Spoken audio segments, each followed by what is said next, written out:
एकदा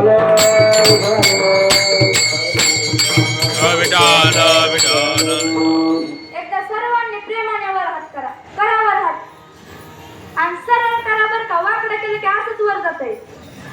सरळ करा, करा वर हात. सर्वांनी गोड असं भजन करायचं बर का.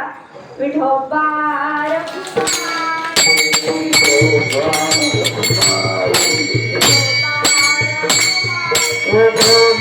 रघुमाई